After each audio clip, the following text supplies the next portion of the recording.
I'm going to read something from Murder in the Palais Royal, my new book, and I'm just going to jump right into sort of the middle of the book because Peg wanted heat. So it's always good to start out with, you know, your detective running away from people and having to run into a sex club. All my books are set in the different districts of Paris, and it's not the beret and baguette stereotype. I think it's more a darker side of the city of light. It takes place in October of 1997 in Paris, about 6 weeks after Princess Diana's death in the car crash, just to kind of orient you. And Amy Leduc, who's a private investigator and does computer security, has found someone who's been murdered, and the police have come and she's trying to go to someone who can give her information about this, and she turns out that she has to go into a sex club. Amy Leduc looked around Club Eros, a sand-blasted, stone-arched cavern lit by hundreds of flickering votive candles.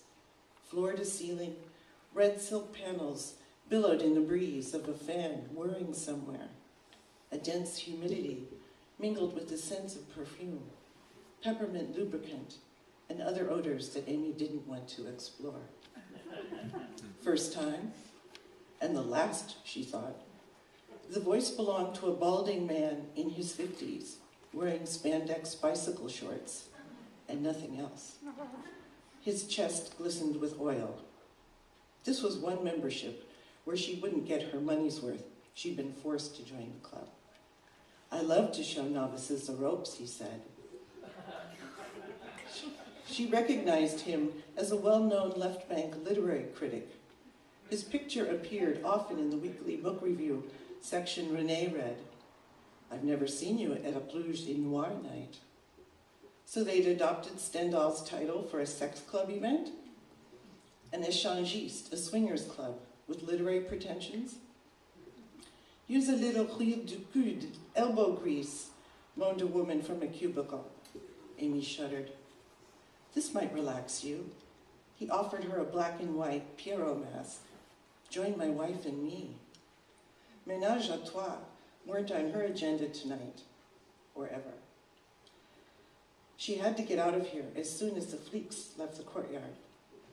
A naked woman on a velvet rope swing hung suspended from the ceiling, dripping rose petals on those below. Couples, trios, limbs intertwined, from what she could make out in the flickering candle, vanilla scented, a scent that made her want to sneeze. A rank of people watched from the walls as if glued there. Voyeuristic kicks, she assumed, as some watched and some performed. People from the suburbs or offices, or a smattering of the elite. The age range varied. Call me Zito. Like to whet your appetite at the buffet? Buffet? He gestured to a banquet spread out on a table piled with food. They ate before they got down to business, as if to store up energy for an athletic event? A do-your-thing kind of club. Food, casual partners swapping, all lubricated by good bottles of wine, she noticed. Where was the other exit? They had to have one for deliveries. The fire code demanded it. Zito's glistening bare chest was too close for comfort. Rolls of fat hung over his bicycle shorts. I'm meeting someone, she told him, handing back the mask. He winked. We all meet someone here. She never thought she'd be nostalgic for a bordello. Compared to this event, a commercial establishment seemed passé. She hoped she wouldn't run into anyone's father or cousin from the Sorbonne. It was that kind of place. She edged toward the entrance to see if the fleeks had left yet. Then her gaze fell on Leo Farron. Leo had moved to the Ministry of Finance last year.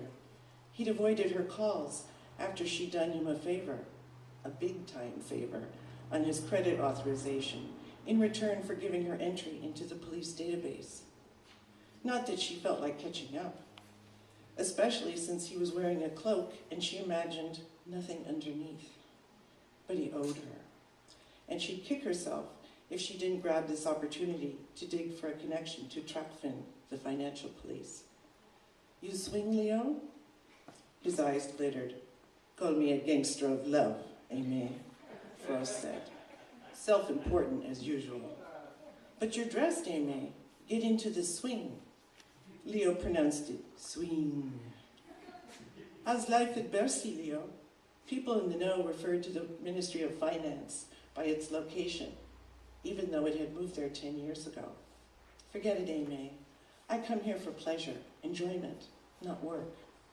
Don't you remember you owe me? Not officially. He knew everyone. Connected was Leo's middle name. So unofficially, can I reach you? Near the whipping post, Leo smiled and swept away, his cloak trailing on the floor. Dangle something and reel him in, she thought. But at the whipping post, a fur-covered contraption, she hesitated. Flagellation wasn't her thing, especially with a bald man, sweat dripping down his back, moaning in ecstasy. I'm so bad, bad, bad. Leo asked her, why don't you cool off? Like this? She unbuttoned the top button of her blouse. Thank God she'd worn her agent provocateur black bra, edged with fuchsia lace. Tease and retreat, that was her plan.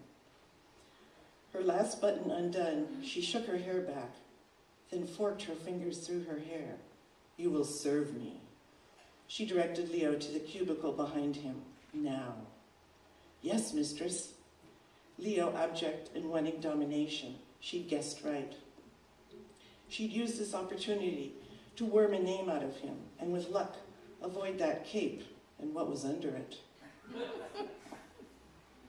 She sensed a presence, edging closer in the shadows of a figure wearing a harlequin mask. She saw the glint of studs on a motorcycle jacket. A hand cupped her shoulders, pulling her. Leo had disappeared into the cubicle. The hair rose on her neck. Get your hands off me.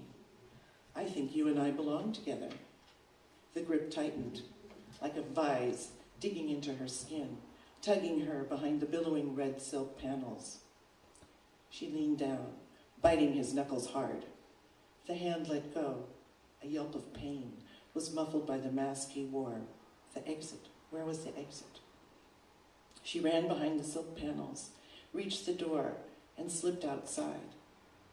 In the courtyard, the static of a walkie-talkie echoed above in the chill air. Light shone on the cobblestones from the lit apartments above. The Fleeks were still questioning Dita. She'd have to wait until they left. Her mind went back to Clemence's pale face, her lifeless body, the small swelling in her belly. Then the club's door opened. Disco music drifted out, accompanied by the clomp of boots. She had a brief glimpse of a motorcycle jacket. She had to leave, now. She kept to the shadows, hugging the building, pulled the entry door open, and ran out to the street. The orange, blue, and white light bar of the roof of the empty fleet car bathed the buildings. Her heart beat to the clicking of her heels on dark Rue Thérèse. Footsteps sounded behind her, at first keeping pace, then gaining. Shivering in the chill air, she turned her head. A dark figure, a man or a woman, she couldn't tell, but the sheen of a black leather jacket that caught the streetlight. She ran now, her legs pumping, perspiration trickling between her shoulder blades. Another block, and she'd reached Avenue de l'Opéra and the metro. At the corner, she spied the sign and ran down the metro steps into the station. At the turnstile for the number 7 line, she pulled out her metro pass. Expired. Her chest heaving, she rooted in her bag for change. None. She set her hands on the turnstile, heaved herself up, and swung her legs over. A train rumbled on the platform below. Sprinting and knowing she'd feel it tomorrow, she ran like hell down the steps.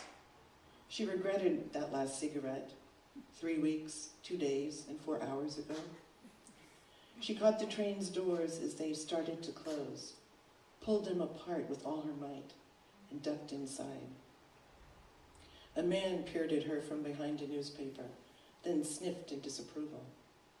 Panting and clutching her sides, she leaned her head against the glass door.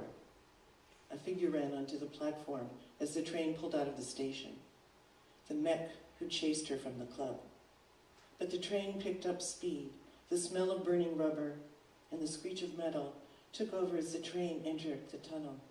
She collapsed into a seat and buttoned her blouse. Thank you.